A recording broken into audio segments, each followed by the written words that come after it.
Good morning. My name is Kate Zimmerman. I am the president and CEO of United Way of Lancaster County, and I am so glad to have you join us for Voices United today. We typically do a Voices United following MLK Day in January. We always try to schedule it for Tuesday because we know between volunteering and the amazing cat breakfast, there's always some wonderful events to take advantage of on the actual day. So thanks for making time for us as you're getting back into your schedules on a Tuesday and on a cold Tuesday. Just a few things I want to make sure you have on your radar and calendar, attendees here. First is 211 Day, which is February 11. It will be at the DoubleTree at Willow Valley, and we have a lot of amazing content, 15 sessions from nonprofit partners. And kind of similar to what we're talking about today, we'll talk about some challenges in the nonprofit community, but then we also want to highlight the doers, the folks who are meeting those challenges head on. You have a lot of doers on this panel today. I don't want to steal their thunder. But for every challenge this community faces, I think one of the wonderful things is the way people come together and try to solve it. So more on that, 211 Day. You can find out information on our website. You can find information on our socials. And then also VITA tax appointments are opening up. So you can call the schedule or you can schedule online. We will officially kick off, I believe it's next week, doing the tax appointments. So get in there now and reserve your spot, 12 different locations, including with some of you folks on the call today. So thanks for that. Finally, I just want to shout out, we have a code blue and a lot of code blues. This has been a year with an unusual number of code blue. So just as you can spread the word and be thoughtful about our unsheltered neighbors as we get into some really cold temperatures and now what looks to be maybe an insane amount of snow this weekend. Spread the word. There are a lot of organizations that open up both warming shelters, expand their bed count for the night, or lower what the requirements are to stay. So keep an eye on that. We're trying to post information and share so we can make sure everyone is safe and cared for during these really cold days. On that note, I'm going to introduce our moderator today and let her introduce you to the panelists. Javita Thompson, who is, and I had to write this down because this is a title, the Senior Director for Engagement, Mission, and Impact at the Elizabethtown College Center for Community and Civic Engagement, is going to be leading our conversation today. Javita is also a member of our Impact Committee, and the Impact Committee helps plan our Voices United sessions. And she's a member of the United Way Board of Directors. So we're so grateful for the many ways she gives back to the community. And I'm going to let her take it from here. Thanks so much, Javita. Thank you, Kate. That was excellent.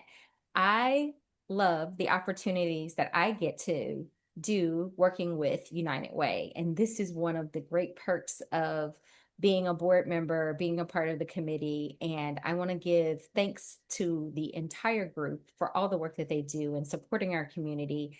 And this was one of the things that I looked forward to when I repositioned myself back in Lancaster County. I want to start by giving each of our panelists an opportunity to introduce themselves in just a moment. But again, reminding you that we are here today in celebration of Dr. King, his urgency that he did within his work, within his life, and how our partners are mirroring that in a collaborative way with each other, and maybe even asking a little bit about how we can continue to do this work in a time that it's so much, it needed so much. So I'm going to start with you, Dave. If you can tell us who you are with, as well as one important thing about your organization, Hands Up Partners. Okay, yeah, I'm Dave Costarella, the director of Hand Up Partners. And what we do, our philosophy is to include everyone in their help. We bring people in to clean up. We lift people up. We give them a spot to clean up. We have about 15 regular spots in Lancaster where they're cleaning parks or blocks for a $20 stipend. And then we get them on their feet and try to keep them moving up. Then we have people at the breakfast hub that are in charge of greeting the people and putting their bags in a safe place and signing for them. So these these people are quite capable, and we want to show that they're capable and include them in their healing, and then find the next steps, whether it's resources, whether it's full-time employment or housing. We want to raise them up to make them self-sufficient and the person they were born to be. Perfect. Thank you so much. Marlyn. Hello, good afternoon, everyone, and good morning. And thank you for joining us today. My name is Marlyn Barbosa. I serve as the Chief of Workforce Development Officer at SACA. And SACA, as you know, is a nonprofit organization in our community. For the last 53 years, our mission has been to uplift and restore marginalized communities through human, economic, and social services while supporting cultural identities. So our work is to meet our individuals where they are. So we'll talk more about that. Thank you. Perfect. Thank you. Adam. Yeah, good morning. My name is Adam Nagle. I'm the executive director at the Factory Ministries. We're in the eastern side of the county. We we are an anti-poverty agency, really seeking to both alleviate and reduce poverty. We do that by empowering people, connecting them to resources, and building community. Perfect. Thank you. Julie, last but not least. Hi, good morning, everybody. I'm Julie Rhoads. I'm the Vice President of Health and Nutrition at Community Action Partnership, or CAP. And we are a holistic nonprofit. We have many facets of our work, kind of and to ensure that all in our community can thrive regardless of their economic situation. So we have services in education, economic stability, empowerment, and then the health and nutrition team, which is what I oversee. Thank you. I want to remind our audience that we have a Q&A section so that if you would like to send a question to any of our panelists, please feel free to do so. But I'll start out with a question about collaboration. What role does creative collaboration play in your organization? And I'll start with you, Adam. Yeah, creative collaboration. Collaboration is, in many ways, is the very bedrock of the Factory Ministries. I say that because we started in 1994. Three churches actually came together of all differing denominations. So these are, if you're familiar with the church world at all, that doesn't always happen. They don't always play well together, especially back in the 90s. That's grown a lot over the years, and excited about that. But came together, did a needs assessment, and then out of that assessment, a youth center was formed, working together. So collaboration has been at the very bedrock of who we are. And when I was interviewed, I like to, what I've learned about collaboration is this. When I was interviewed, the North Group did our interview process for my hire. And I got asked, because of our collaboration and the way we go about solving problems with collaboration, it was a key part of the interview. And they asked me, hey, a lot of questions around collaboration. The very first one was, are you collaborative? And then give us examples of what that looked. You asked me for some examples in my life. So I give a quick yes and give examples and move on. I've now been at the factory. I'm in my, I'll be 7 years this June. And looking back, to be really honest, I'd have to answer that question now. No, I'm not collaborative. What I've learned about collaboration is, looking back, was more what I would have, what the factory and the community here would have called more networking, cooperation, et cetera. What I've really learned about collaboration and what it really takes to get a thing done together is coming together, setting aside agendas, setting aside our mission, setting aside all the things that kind of wrap us up, that identify who we are in a lot of ways, and then setting them aside and seeing you as a person and seeing what you face and what you deal with, and the pressures and the problems that sit in front of you.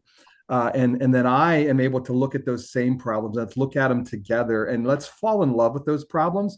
But more than that, let's fall in love with the person, the people that face those problems, and then each of us trying to solve those problems and build a relationship together, to say, hey, what does it look like to work together, not caring who gets the credit, to get a solution to this problem. So anyway, so it takes it so much deeper than just simply networking, simply connecting. But that's really the bedrock of what the factory is and what I've learned, even the gift that's been given to me working here. Thank you, Adam. Is there anyone else that would like to chime in on collaboration within your organization? Okay, Dave. Okay, we are collaborating with the Breakfast Club. We're working that. We're doing a bus service. We have outreach at the day shelter. What the hard part about collaboration is not everybody's going with the same philosophy. So when we're trying to empower our people and include them in everything, so many of these organizations want to do for without including their response. So it's frustratingly limited. And so many of their employees, which are extremely intelligent uh, and beautiful, aren't giving the authority to make decisions right on the floor in a human way like we do. So sometimes collaboration is restricted on how we work together because they have one philosophy and we have another. But we work with the churches wherever there's people sleeping, we take care of them. We try to manage wherever people are sleeping on the streets, parks, and everything. And that takes a lot of collaboration with the whole city, the police, and everything else. Great. Thank you so much, Dave. Julie, I see your hand. Yeah, I think just to echo what Adam and Dave were saying, I think just centering the experience of the neighbor and making that our focus is really important. It's important to us and showing up in collaboration because neighbors don't care that my organization does utility support and Marlyn's organization does workforce. They just need help, right? And it's all a lot of times it's a lot of interconnectedness for our neighbors. So they don't understand how our nonprofits are set up and what our regulations are and what our philosophy is. They're just looking for somebody to help and someone who cares. And if we can show up with that as the focus and put the rest secondary, those things still exist and we have to acknowledge that. But if we can really show up with that in our hearts, as Adam kind of alluded to, if we can kind of, have yes in our hearts that we want to do the right thing for our neighbors, then I think that can help guide us and help support us in how we show up for each other. And, looking at the data, looking at what our neighbors say, instead of kind of starting with, why it can't happen or what we can't do. Yay. Thank you. Marlyn.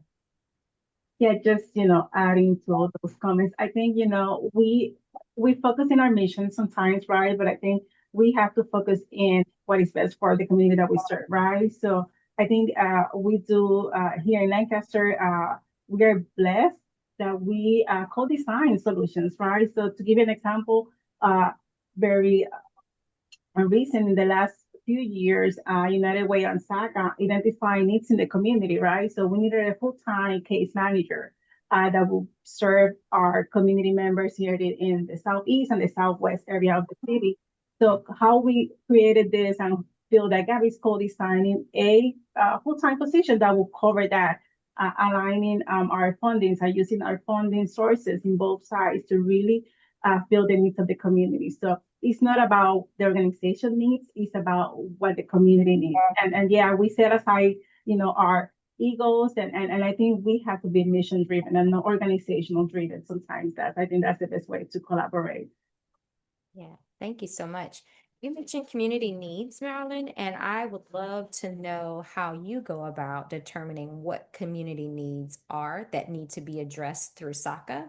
And the rest of the team can also chime in on that question specific to their organization.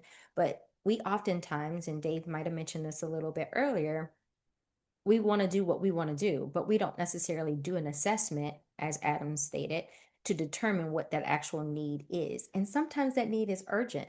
So talk to me about how you determine community needs specific to SACA and what role does your organization play? Absolutely.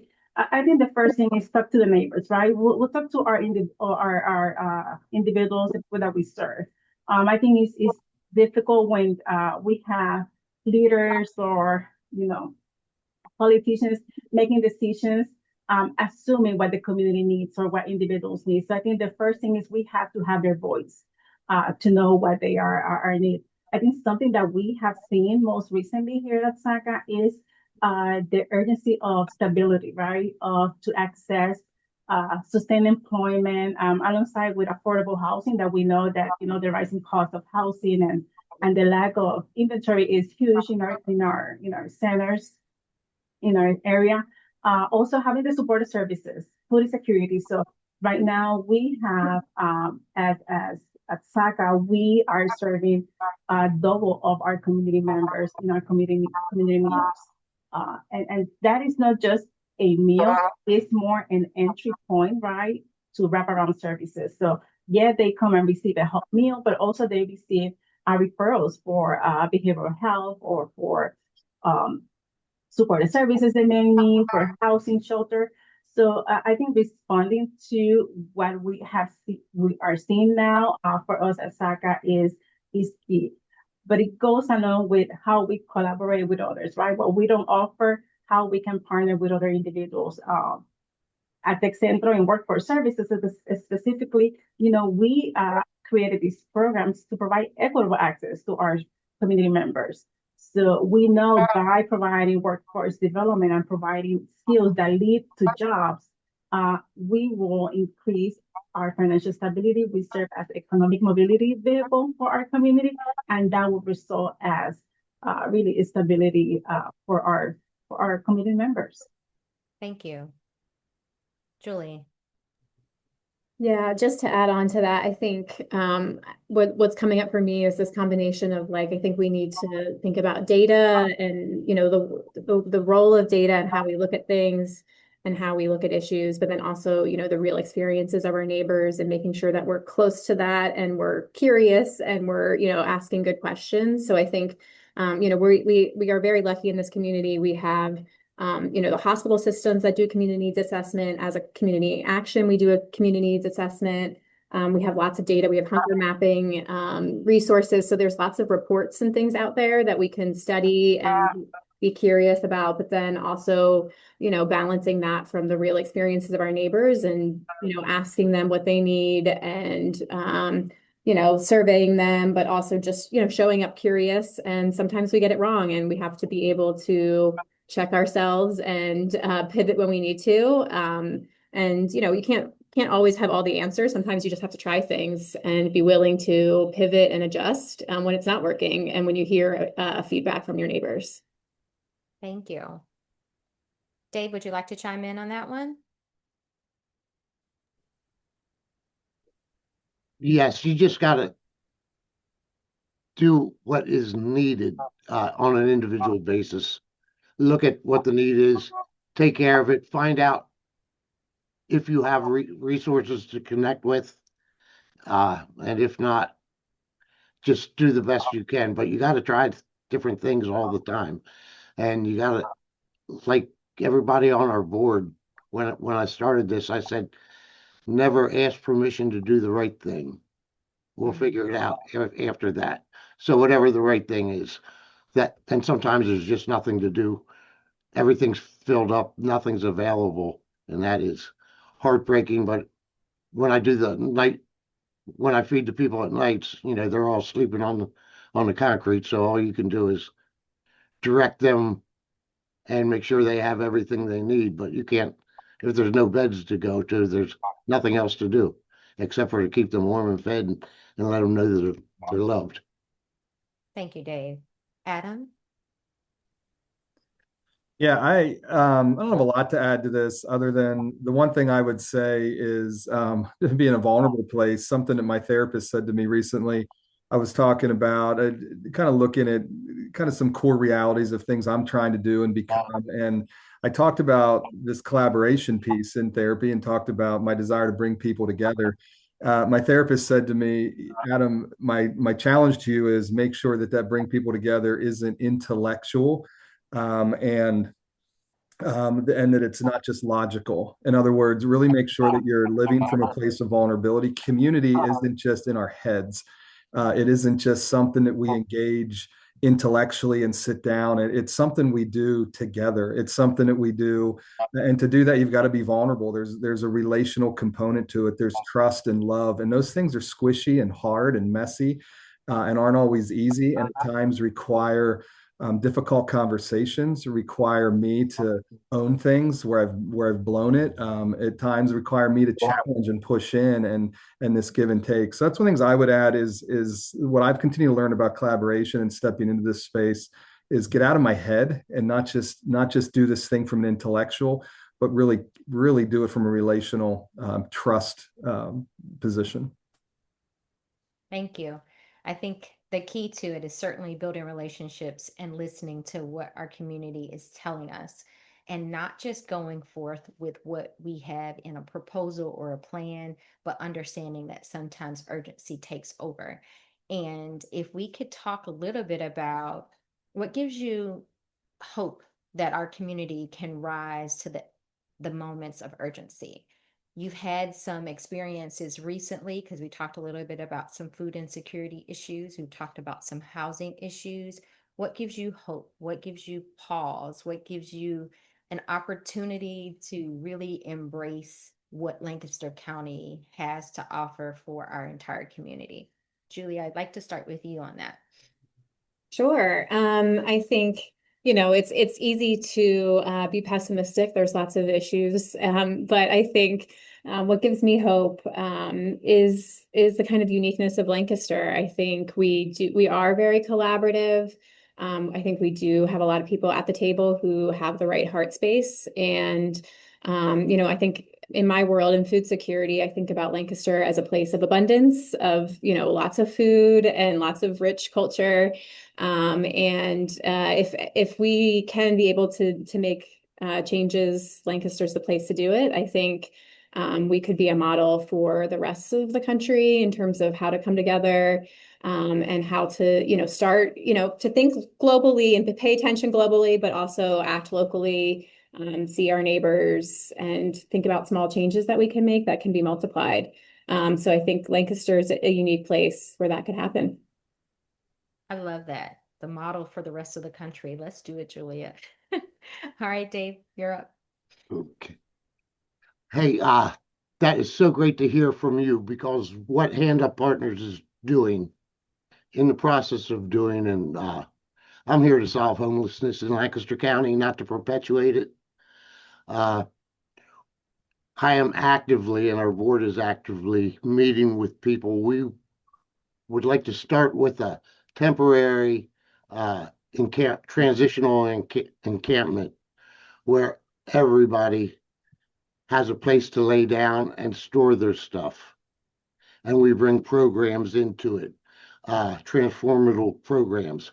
When everybody knows where they're sleeping, waking up, and that their property is safe, we can make some very huge changes in their lives and get them,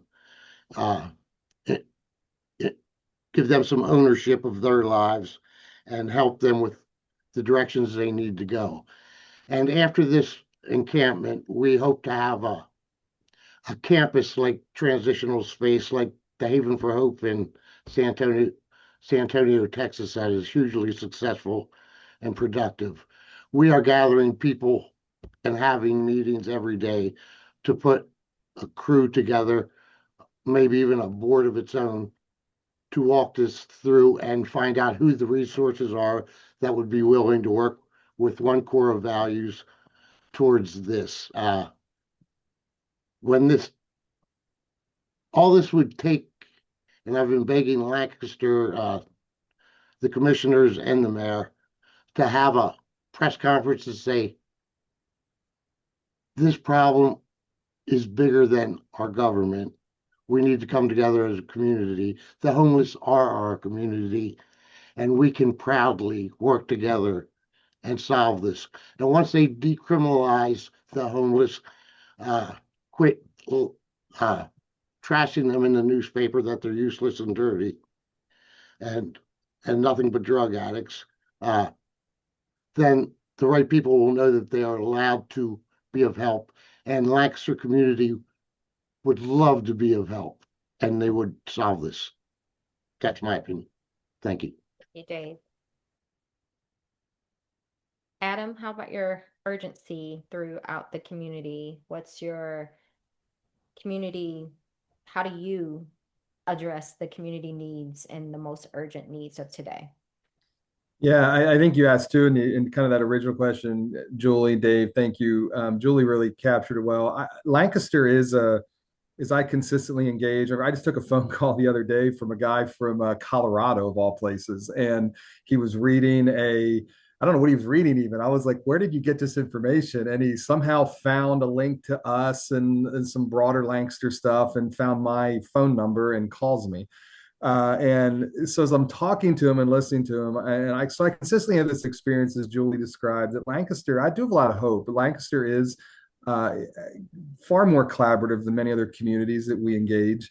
And I see great opportunity in the urgency, especially on housing, to build on Dave's piece out in the more rural regions outside of the city where we are. It's just sat with our rural hubs on Friday and seeing energy around the work that they're doing and how we're all various agencies but working together to solve these realities and bring the best practices. Townships, I'm really encouraged with, and the urgency that's being formed around townships. Like in Pequay Valley, for example, we've got Laycock, we've got Presbyterian, Laycock Paradise, and Salisbury Township coming together and beginning to sit at the table and talk through, hey, how do we work on zoning realities of all three of our communities, and the barriers that are presented within our townships that prevent some of the housing pieces, and sitting down and having conversations. So I have a lot of hope, a lot of work to be done, but I do see it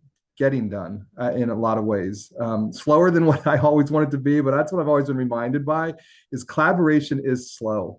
And it's got to be patient and not just ram a thing through. And I've always learned there's a proverb that says patience is better than pride. Finishing is better than starting. So anyway, what I always remind myself, when I'm not being patient and just accepting what is and sitting in this place with one another, it's usually because there's some level of ego driving me, and how important it is to stay patient and stay focused on finishing a thing, not just getting a thing off the ground.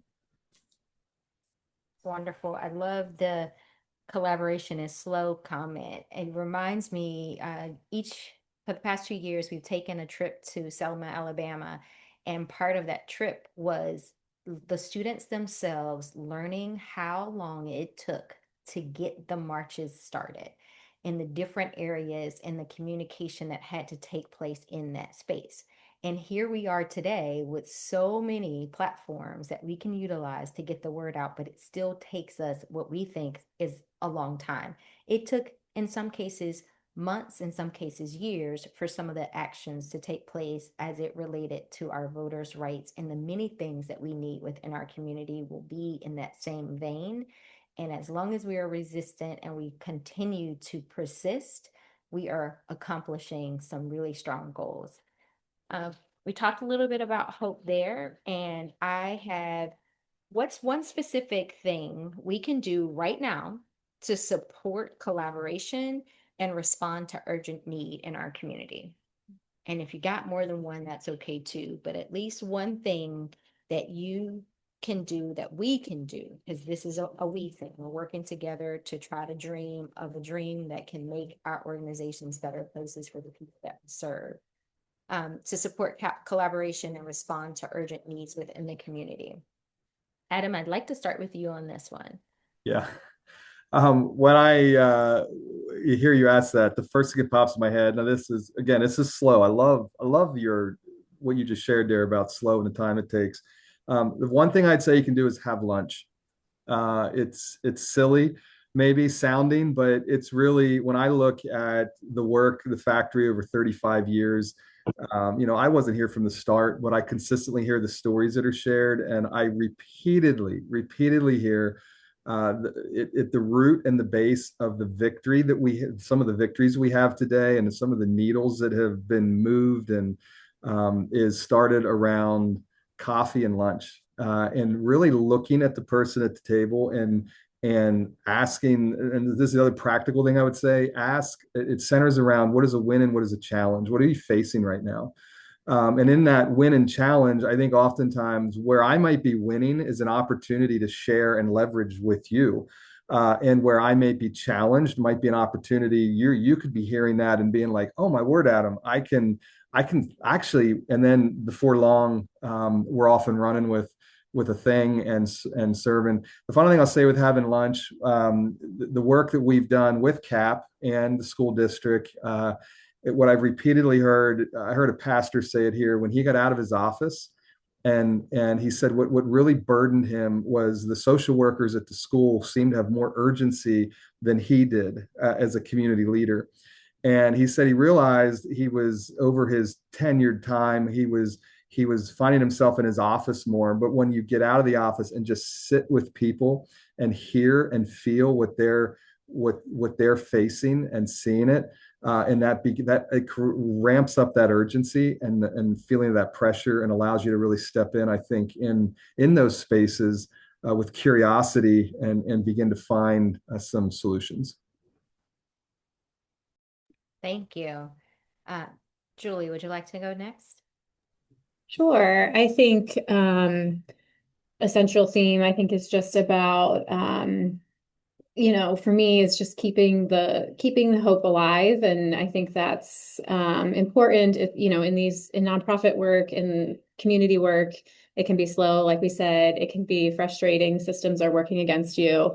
But I think looking for small wins is really important. And, getting joy from that, getting joy from relationships, being close to people and being in relationships.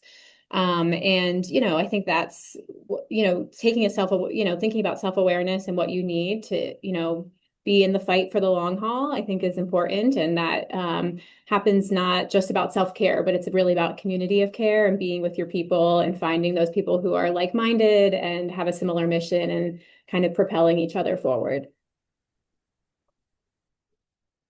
Thank you. Dave. Thank you. What I've been trying to implement and figuring out, and we want to do it with programs like painting classes and this and that, where the community has a chance to come together with the homeless with common ground, and that happens at our group cleanups and everything at the cookouts. But if one human being would meet one human being and walk with them, meet each other, know who they are, they can learn homelessness, and the homeless can learn non-homelessness, and they can walk and talk and meet once a week. And if everybody on a board or that's in administrative work dealing with the homeless would do that with one homeless person, all of a sudden they would learn how to deal with the homeless population, what works and what doesn't, and they'd have no choice but want to correct what's not working. And we have enough non-homeless people to give everybody 10 people to walk with. So that collaboration would probably solve a lot. Thank you. Thank you, Dave. Marlyn. Yeah, I think the things come to my mind when we talk about, the urgency and how we can meet these needs. I think one is to continue to break down the silos between educational institutions, workforce development, social services, and looking at this as a holistic approach, right? Even the healthcare services, because aligning, our outcomes really will result in a quick response to the needs of the community. And doing that, we really will create a pathway that really remove all these barriers and promote that economic mobility for our people. But the other thing I think is very important is to continue advocate for our community, right? To use our collective voice of organizations, nonprofit leaders to speak up for those that really don't have that opportunity. We face many of our individuals really face language barriers, right? They have fear. They face systemic obstacles, right? And that really limit the opportunity for advocate for themselves. So if we that are in a position that we can do that, I think that's something that we need to continue doing and be louder than ever more days.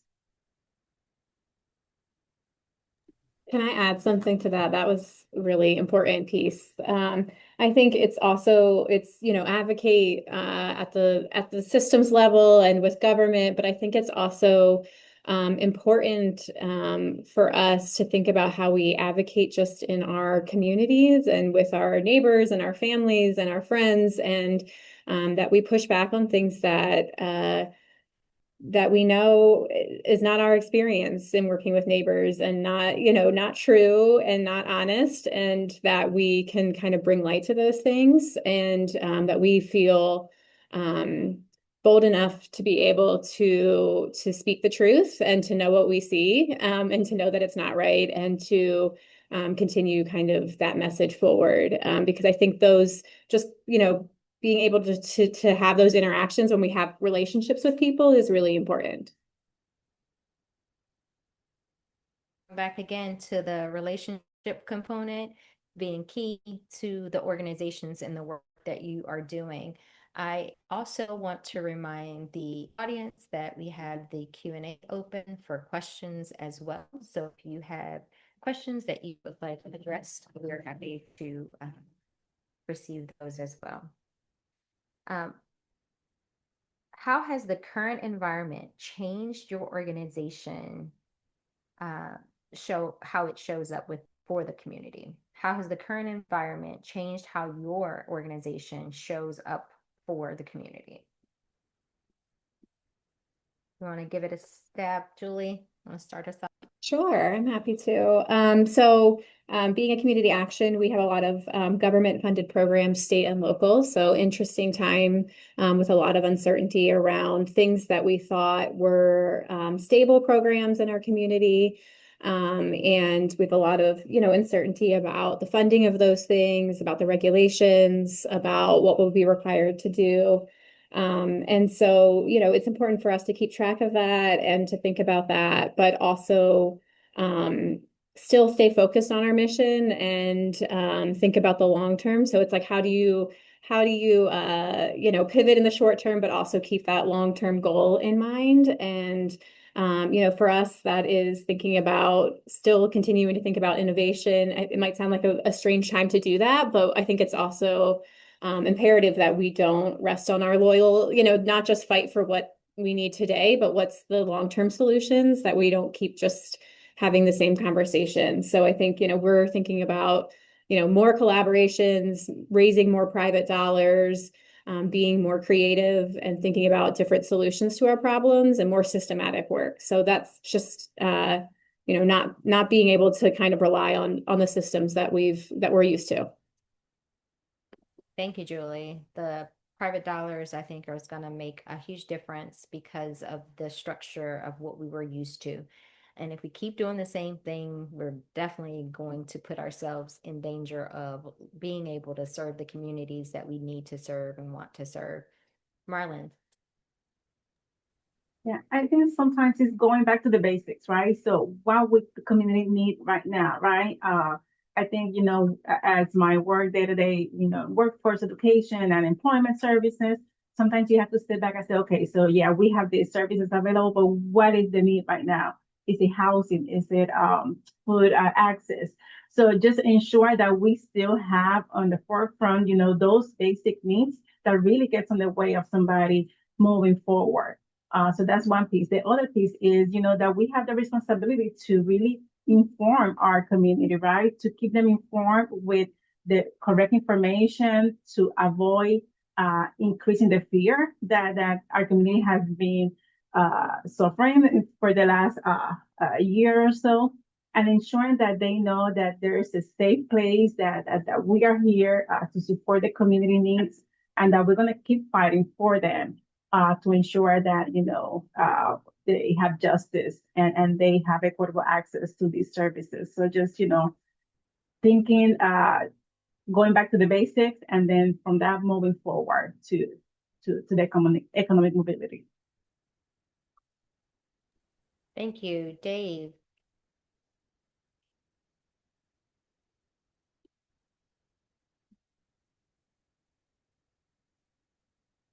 Oh, sorry, Dave, you're muted. Dave,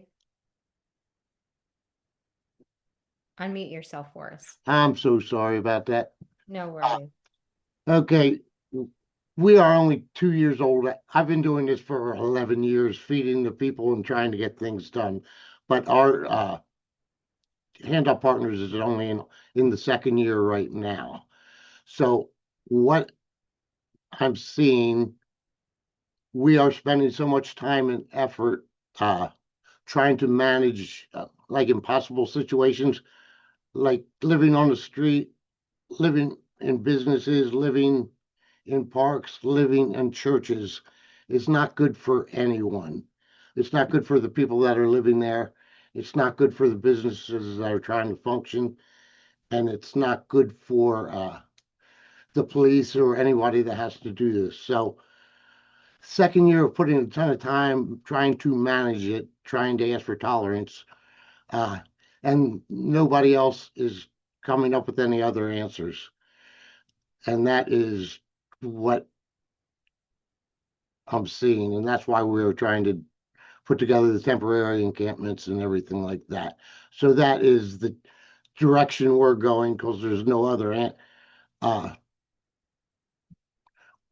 there is no other options being presented. So that's the direction we are going with this. To continue this is just insane. Even at best, it's not a good thing. Even if we manage it perfectly, you have daycare coming in where people are living in a church parking lot. It's just not a beautiful scene. It's not good for the homeless, and it's not good for the people that are trying to function for the function that it was created for. And that's where our energy is shifting.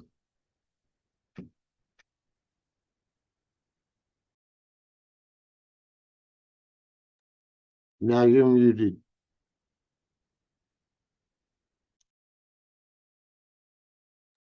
Javita, you're muted. Look at me, now I'm muted. So how has the current environment changed how you show up for the community? Adam, if you want to address that. Yeah. Oh, the current environment, it can keep me up at night, get me frustrated and angry. One of the things that I would say what's changed, I love Maryland's get back to the basics. I think in tough times, it's important to come back to center some things that were always important, and whether good times and bad. So some, for example, abundance and love versus scarcity and fear. I think it is so important to live from those places. I heard Julie say that earlier, that open-handed approach versus scarce and grab hold. I think as you lose funding or the government restricts this or changes that or something flips overnight, to do the personal work as a leader, to keep that sense of avoiding scarcity and fear. The other thing I've often remind myself and I remind our team is in restrictive moments is when creativity is at its richest. A lot of times I think we think creativity is fostered with remove all bounds and all limits and you have creativity. What I've seen throughout history and I've read about, and as I listen to artists and other individuals that paint and write music and all the things, oftentimes when you have the constriction and boundaries, it forces and pushes a deeper creativity. So that's the thing I think I've seen repeatedly. And the final one I'd say too is I think this is kind of Maryland's bringing it back to the basics. Sometimes organizations, as we grow and mature, we get restrictive in our policies and our structures. And I think it's important to make sure our guidelines and our policies are serving us, not us serving them, is another way to look at it. And so as we grow and we need to pivot quick. Well, sometimes pivoting quick can be tricky because we're hemmed in with all these policies and structures we created to be this great, strong organization. So again, I'm not dissing policies and guidelines. It's very important. But I think it's important too to make sure they're serving us and not us serving them. Yeah, from a community standpoint, making sure that we are certainly serving them and that we are here as those vessels for the people.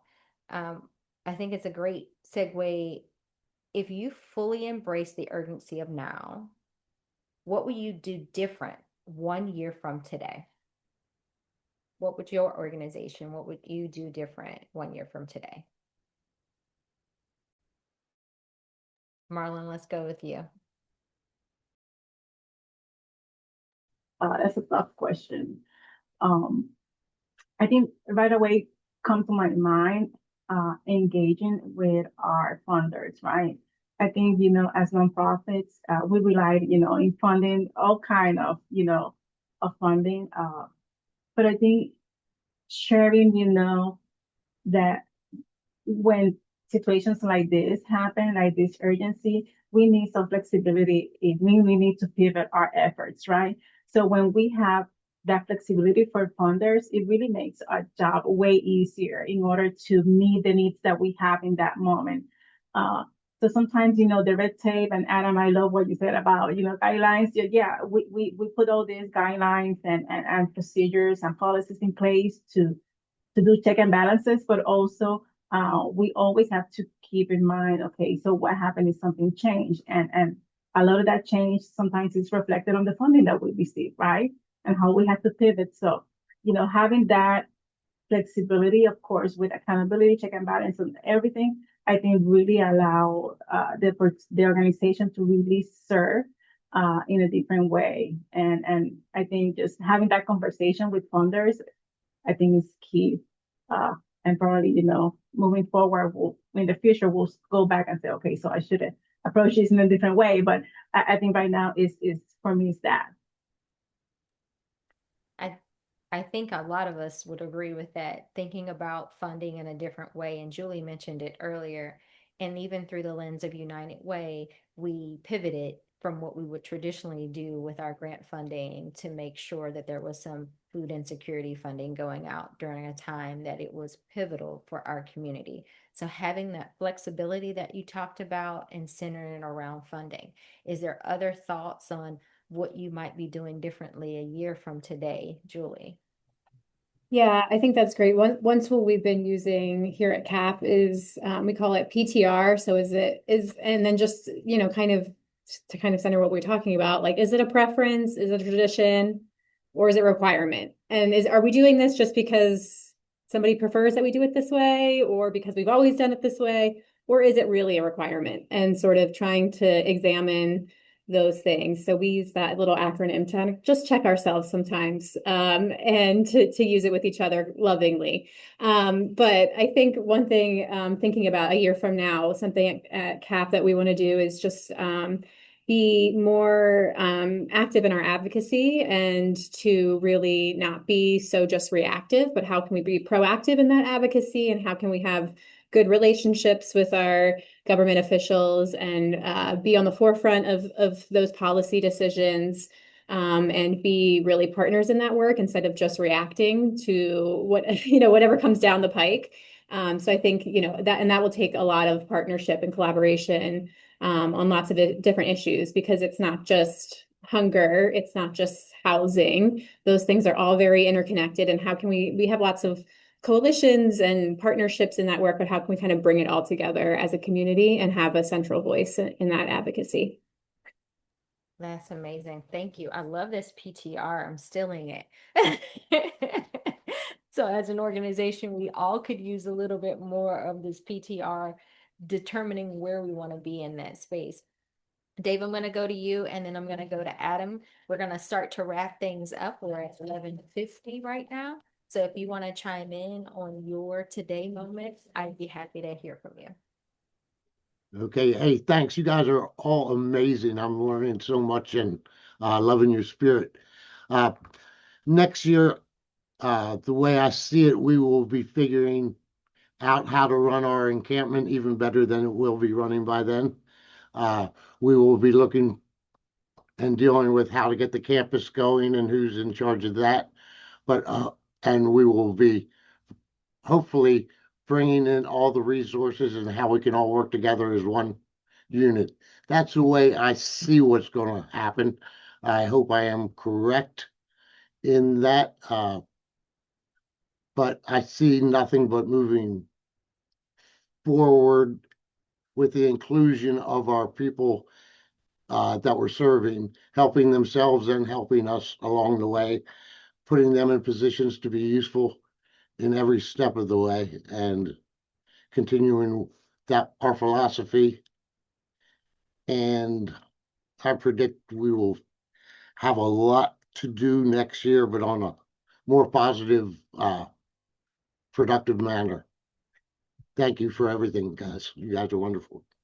Thank you, Dave. Adam. Yeah, that's such a hard question. 1 year from now, I mean, I can talk some very specific things. I would think 1 year from now, the more, if we all do this, if the factory does this, if I think there's more civil conversations, and not just civil, I think loving, caring, where we can truly see each other's perspectives and feel the weight of each side. And I think the other thing we have is more creative solutions.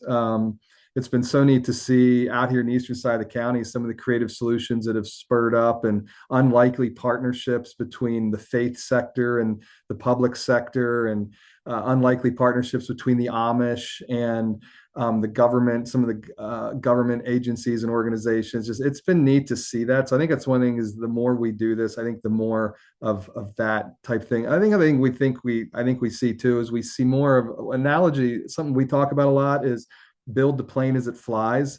The adage, I forget who said it first, but a good plan today is better than a perfect plan tomorrow. It might have been Lencioni or one of the, I don't know who first said that, but I think it's the thing we see more of is stuff starting, not just trying to get it all figured out, but let's do this thing, because one of the things we've seen repeatedly is collaborative work. It's you're stepping into complex problems. They're not complicated per se. I know this has been used many times in the collaboration circle, but complex problems require there's so much nuance to it, and if we sit down with a complicated problem, I may say to Julie, "Hey, Julie, you're going to take A, Dave, you take B, Marlyn, you take C, boom, go," and we all go. But the reality is, as Julie is doing her thing, we're realizing, oh, she's learning something as she moves, because it's complex and it's living and moving. And now B actually should have been A, and D maybe should have been B. And so it's this constant need to kind of build that plane as it flies and allow the solutions to be emerging as we move. So I think in some ways there's maybe a little less planning for the perfect thing 1 year from now, and we're trying some things. I love that. We can plan, but not to a fault. Not to a fault where we can't get anything done because we're planning so much and then miss our deadlines or not being able to help our people. I have a few nuggets that I took away. My first is preference, tradition, requirement. So PTR, put that in your arsenal to use the funding and flexibility as a nonprofit agency working, figuring out different funding streams that are not just our federal government and not our traditional streams of funding, and stepping into the private world a little bit to make sure that we are getting what we need. Innovation is important and creativity is important. Opening our minds, opening our thoughts, and not doing things the way that we always did them, and starting to change out through that process. Talking to our neighbors. We all need to talk to our neighbors to ensure that the needs that we are providing are actual, tangible needs of the people that we are serving. Asking good questions, because we can talk to lots of people, but until we build those relationships, we can't ask the real questions that get down to the cause of where we are. I'd like to thank you all for participating in our panel today. Jennifer Young, really good information today. Thank you for your love and commitment to the Lancaster community. I'm encouraged knowing that we have leaders like you, and that's all of you on this panel. And I thought that it was fitting that we close out with that statement, knowing that we are doing some really good work in Lancaster County. And part of that is because of the people that we have that is at these nonprofit organizations within our area, our willingness to collaborate with each other and addressing urgent needs of today and tomorrow. So I appreciate you all for being in the space. Kate jumped off, I think. So we're going to close it out here unless anybody has anything to add in our last 4 minutes.